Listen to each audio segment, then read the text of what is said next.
Welcome back. I'm Susan. Jim. Yeah, the Birminghams. And we're so excited to talk to you today. We just got back from a marriage retreat. It was so awesome. Yeah, it really was. It was so awesome. It was put on by our church. I actually have the little book they gave us to take notes in called Enhance Your Romance. It was so great though, because it just talked about so many wonderful things about how to get along with your mate. Now, you know, when we're talking, we're not talking just to you guys about that you have to be married or that this is life skills. That's why we call it Managing Life 101, because these are life skills. These are life skills how to, even when you're dating, if you're not even dating, if you're just like interacting with a boss or a friend or a family member, learning to have these skills. We mentioned last time about communication. You know, second to God, communication is the most successful part of our relationship. True. That will help you in any area of your life. And so we got very jazzed at the marriage retreat because there was so much talk about communication. And there was so much talk about the difference between men and women, which I found really fascinating. I loved that. And it was how women process information, how men process information. And one of the key things that I had even thought about talking about before we went to this was in communication, it is really important to become an effective listener. It's so important to listen. And one of the ways that I really learned how to listen well was going to AA. I've mentioned I'm 35 years sober, 35 and a half, and Jim was 38 and a half years sober. And we both started going to AA. This is before we even knew each other. And part of the process of an Alcoholics Anonymous meeting is that you don't all talk at the same time. And they have what's called no crosstalk, which means if I'm saying something, the whole room is listening. And the same goes for the next person. If Jim's saying something and sharing, everybody listens. That has really helped me throughout these years to be a better communicator because I am listening. You know, so much of the time people are thinking about, oh, that was so good, I want to say that, and oh gosh, I want to make sure I comment on that, and I want to interrupt you, and that just doesn't work well when communicating. No. So that is something we're going to talk about, being an effective listener. But this was really, I have to tell you a little quote I took from our pastor. So awesome, Pastor Tim. Don't be discouraged about where you are. Be encouraged about where you are going. Brilliant. Our entire relationship has been about growth. Personally, spiritually, physically, we're on a growth track in 5 separate areas of our lives. We have been from day one. We were already on those growth tracks before we even met. Yeah. And which leads me to remember, you know, you said, well, you know, after we're married, like, what if after a couple of years, it's like, is that all there is? Okay. And I just said, well, you have the disease of more. And as so do I, you know. And I said, on your current path, has your life gotten better each and every year? Because at the time, you were 5 years sober and I was 8 years sober. Yes. And she said, yes, it has. I said, so has mine. And I said, here's you, here's me, here's God at the center. Each year on our growth track, our lives are going to get better individually and as a couple. And that is a fact after 30 years. Yeah. And our marriage was already great. So, but you can always do better. You can always be better. And that's why we signed up to go to the marriage seminar. And I'm glad we did, you know. There were about 80 couples there, and so it was a really good turnout, and there was some really good info. And I've said in the past, you can listen to one of the greatest speakers of all time, and whereas being in AA, we've heard many great speakers. If you can take one or two or three things from that entire speech, that's great. Yeah. And we certainly did. Yeah. One of the speakers during the seminar talked about the fact of it boiled down to, and if you're married, you can certainly relate to this. The trash needs taking out. This is so good. And you might be saying to yourself, well, the last 3 times I took the trash out. Yeah. I think she should take the trash out. This is all going on in your brain. And you keep, we have a compactor, so we keep compacting it down, to compress it. And finally the compressor or the compactor, just kind of screams. And the trash has got to be taken out, I will do it, But in our marriage, we've never had assigned duties. Right. If something needs to be done, we just do it. If I have time in the morning, I make the bed. If you have time in the morning, you make the bed. But the illustration that one of the speakers talked about at the marriage seminar was each wanting the other to do this particular chore. And and it was, a war of the wills, on who's going to give in first and take it out. And it never has to come to that, It never has to come to that. I made her a priority in my life from day one. Yes. And I felt that. And I have to tell you, one thing, being in integrity, telling it like it is, when we were dating, of course, I had to tell her everything about myself, and she knew all about the prison and having nothing, and I'm 40 years old when I got out and building my life back, and I was on a constant growth track in my life. One of the things I had done, after I got out, have sex with a young woman who I knew from before, and I find out that she's HIV positive, which in 1986, it was fairly new, and we really didn't know much about it.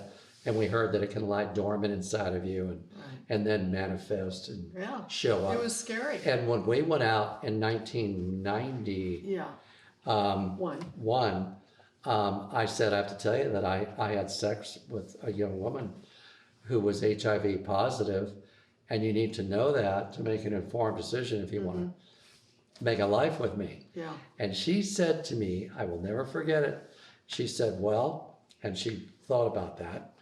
And she said, well, worst case scenario is you get sick and you die. And then I get sick and I die. And when she said that to me, I said, I will love this. I will love this girl till the day I die. I will never hurt her. I will never do anything other than cherish her. And I've tried to live up to that. Oh, you have more than lived up to that. Thank you. Tell you, that is something that I have always felt cherished. This is, I'm talking marriage retreat and, marriage. We're maybe focused a little bit more on marriage right now, so we just got back from that. But I want to let you know that I always wanted someone that would put me as number one. I wanted to be the top priority. I didn't want to be 3, I didn't want to be 5. I wanted to be number 1 on the list. And Jim has always made me feel number 1. I feel cherished. I feel adored. I love you so much. And every day I tell him that I love him. And you know what? Every day he tells me that he loves me. Yeah. And that was something they also said at the marriage retreat is let your mate know that you love them, that you appreciate them.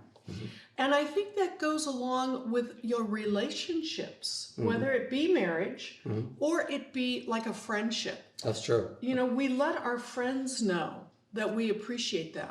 We do. I tell my girlfriends that I really appreciate who they are. And we've also learned that we don't force relationships. No. That is something that there's a lot of times we've gone through different cycles in our lives separately and together where people will come into your life for a certain season and then they will drift away. And the more, how do I say this? The better you are at managing your life in those 5 areas we talk about. And the emotional part of your life, the mental part of your life, the financial part of your life, the physical part of your life, and the spiritual part of your life. The better you get at managing those parts of your life, I'll tell you what, people do start to just fall away, fall away. And instead of life managing you, you are now starting to be the leader of your life. True.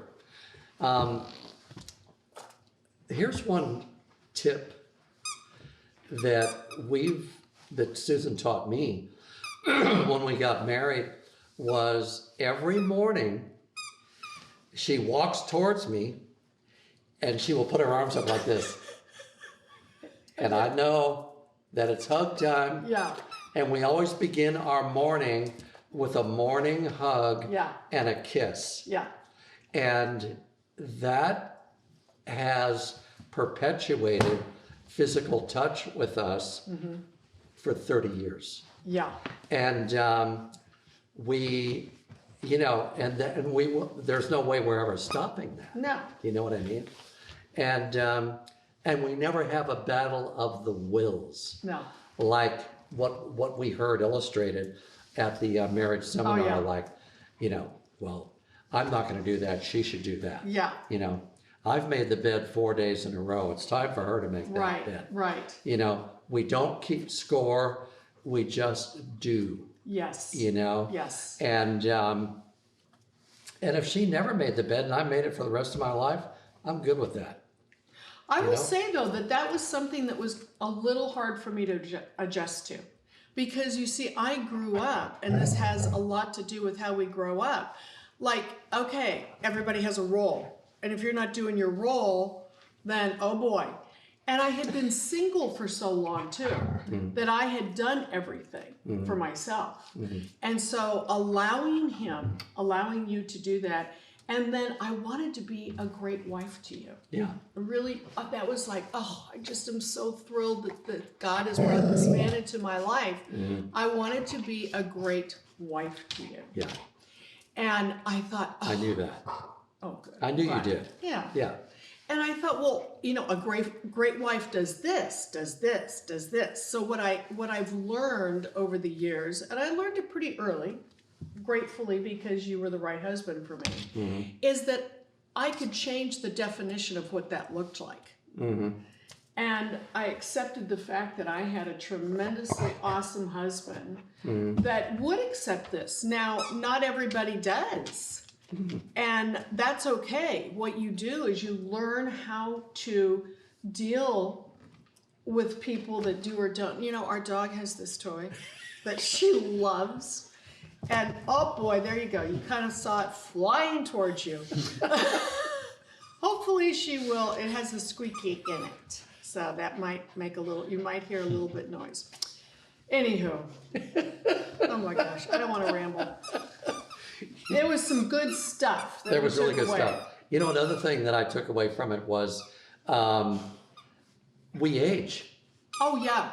We age. The woman that you wore in the wedding dress. Yeah. And me in the borrowed tuxedo. Yeah, it was beautiful. And our bodies are not the same. No. Anymore. No. So what? Yes. So what? The woman that I admired, and the woman that I loved, and the woman that I respected is still here. That's right. It's still here. You know, and now at 76 and 71, He's 76, I'm the 71. yeah, let's be very clear Let's be very about that. clear about that. We schedule our sex together. Yeah. We know when we're going to have sex. Yes. And it's fun, and we look forward to it. Yep. You know, and I know that if you're young, you're thinking schedule sex. You know, Yeah. shut up. Yes, yes, you do that as you Yes. get older. And we Life see gets busy. married couples with kids and lives and work, and then sex just gets put on the back burner, and then it's like, you know, I'm thinking one case in particular, a year and a half went by, and I just thought, no, Yeah.